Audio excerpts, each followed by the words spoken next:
I filmed this video now for 5 times and it's just still not working for me.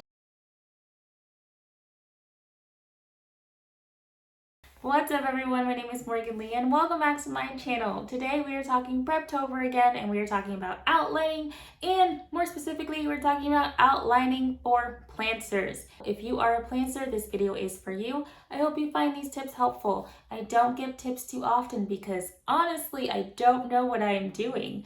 This is what I currently am doing in my own process, so I hope that is helpful. So if you're ready for that, let's go ahead and get on into the video. Tip number 1 that I have for outlining your novel as a planter is to figure out what you need to know. What do you need to know before you sit down and start writing a draft? Do you need to know every single scene? Well, if you do, you're probably a plotter. Let's just talk in examples. Me. What do I need to know before I sit down and start writing? I need to know the world. I need to know all the ins and outs of everything about the world and politics and everything. I need to know where I am, what's going on, and why it's happening. I also need to know my main character. I need to know who they are, their personality, their voice, where they are right now. I need to know why they are the way they are. Secondary characters, I don't know anything about until they show up in the story.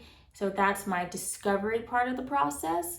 But my main character, I have to know who they are. The last thing I need before I can sit down and start writing is a full plot summary. Beginning, middle, and end. While I don't know what's gonna happen in the middle or like the in-between parts of that, I need to have goalposts. I need something that I'm writing towards. Something where my main characters are starting, some kind of conflict that's gonna trip them up in the middle, and then some kind of climactic action and resolution that's going to happen for them towards the end of the book. I don't need detailed scenes. I just need to know what exactly I'm working towards. It can be really general, but I do need a full plot summary. Those are the 3 things that I need before I can sit down and start writing a draft.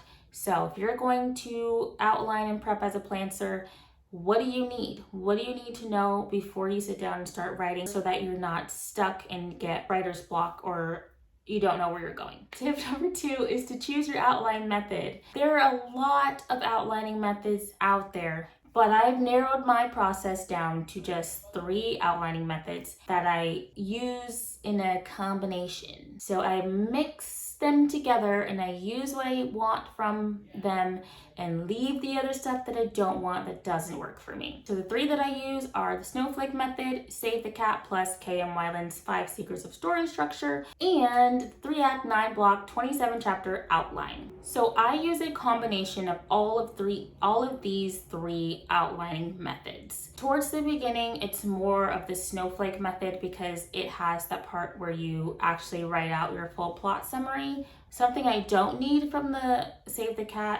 from the snowflake method is the character charts. I don't go into detail too much in character charts in the beginning of my drafting process.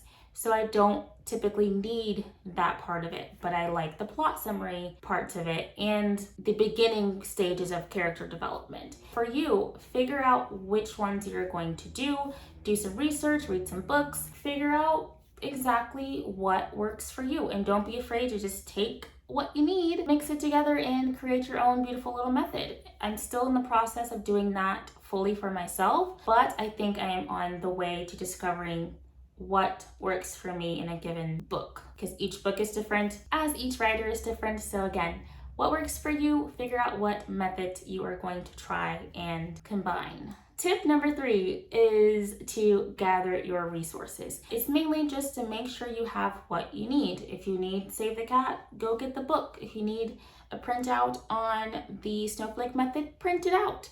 And make sure you have those things with you so you can reference them. Get all the things that you need handy because Google is a time suck. If you spend too much time on the internet, you won't spend any time prepping and planning because you're prepping and planning to prep and plan. That is my tip number 3, just to make sure you got everything you need. Tip number 4 is a fun one, and that is to get inspired. So I do not like to just sit down and think about a story, I need to do something else. I need to watch something, read something, experience something. My phone is dying, so let's wrap this up. My tips here are to start a Pinterest board, make a writing playlist, write different scenes and different characters' points of views. Do something that's going to immerse yourself in this world that you're creating. Find a way to discover more about the world, about the people. Fall in love with your story. Spend time getting to know your world, getting to know your characters, and being inspired. So get pictures, get music, whatever. Just get inspired. Do those things that are going to help spark that creativity when it's lacking sometimes, because it will lack. And if you already have those things set up in place, you will have a much easier time. That is tip number 4. And tip number 5 is to just be flexible. Your writing is going to change. Your book is going to change. The characters are going to change. The plot is going to change, and it's completely fine. Your outline will change. Everything is flexible. Everything can be moved around. My problem with outlining, which again is probably just a me thing, when I see a full outline of like scenes and everything that's going to happen, I get stuck and unmotivated, and I feel like I have to stick to that. So the creativity part of my brain just goes out the window. I can't be flexible because the outline that I created makes me feel like I'm stuck in it. Again, that's probably just like a me thing. But if that is something that hinders you, just remember, like, it's okay. You can be flexible, it can grow, it can morph, it can change. And that is completely fine. It is part of the process. So embrace it, be flexible, be willing to tap into all the facets of your creativity. Be willing to just...